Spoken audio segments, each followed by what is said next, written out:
राहता तालुक्यातील निर्मळ पिंपरी शिवारात 10 व 11 जानेवारी रोजी 2 दिवसीय जिल्हास्तरीय तबलिगी इज्तेमाचं आयोजन करण्यात आलं। या इज्तेमासाठी जय्यत तयारी केली जाते। आज या ठिकाणचे अप्पर पोलीस अधीक्षक वैभव कलुबर्मे, उपविभागीय पोलीस अधिकारी शिरीष वमने, राहता पोलीस निरीक्षक रणजित गलांडे, लोणी पोलीस स्टेशनचे सहाय्यक पोलीस निरीक्षक कैलास वाघ तसेच मुस्लिम बांधव उपस्थित होते। नगर जिल्ह्यातील हजारो मुस्लिम बांधव 2 दिवस इज्तेमात सहभागी होणार असल्यानं त्यांना कुठल्याही प्रकारची असुविधा होऊ नये यासाठीची काळजी राहता येथील मुस्लिम बांधव घेताना दिसतात। इज्तेमास्थळी मोठा मांडव उभारण्यात आलाय। 2 दिवस धार्मिक कार्यक्रम, प्रवचन होणार आहे अशी माहिती आयोजकांच्या वतीने देण्यात आली आहे।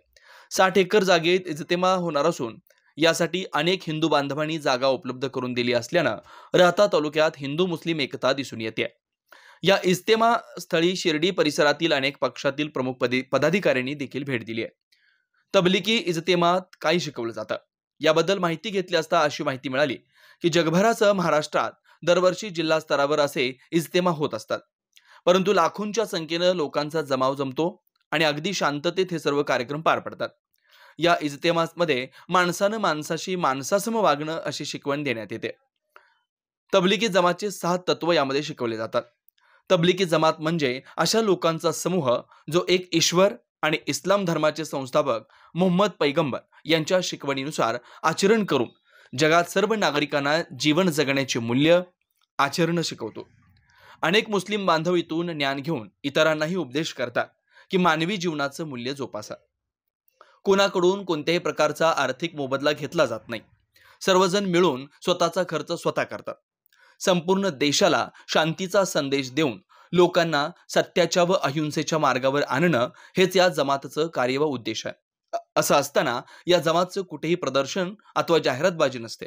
अनेक व्यसनाधीन मुस्लिम तरुण आणि गुन्हेगारी सारख्या चुकीच्या मार्गाकडे वळलेल्या मुस्लिम बांधवांना निर्व्यसनी जीवन, सत्याच्या आणि अहिंसेच्या मार्गावर आणण्याचं कार्य या इज्तेमा आणि जमातमधून आतापर्यंत झालेलं आहे। त्यामुळे फक्त आपल्यामध्ये सुधारणा घडवून आणणं हेच कार्य करण्यात सर्व मग्न असतात। प्रत्येक व्यक्तीनं जीवनात एकदा तरी या जमातमध्ये जाऊन यावं, जेणेकरून जीवन जगण्याचे मूल्य व एक आदर्श व्यक्ती समाजाला मिळेल अशी शिकवण दिली जाते। आजपर्यंत लाखो मुस्लिम बांधव जे व्यसनाधीन किंवा इतर मार्गाकडे वळलेले होते ते या जमातमधून सत्याच्या मार्गावर आणि आपल्या घर प्रपंचाला लागलेत। या इज्तेमासाठी जिल्हाभरातील 50 ते 60 हजार मुस्लिम बांधव येण्याची शक्यता असल्यानं त्या पद्धतीची व्यवस्था देखील करण्यात आलेली आहे।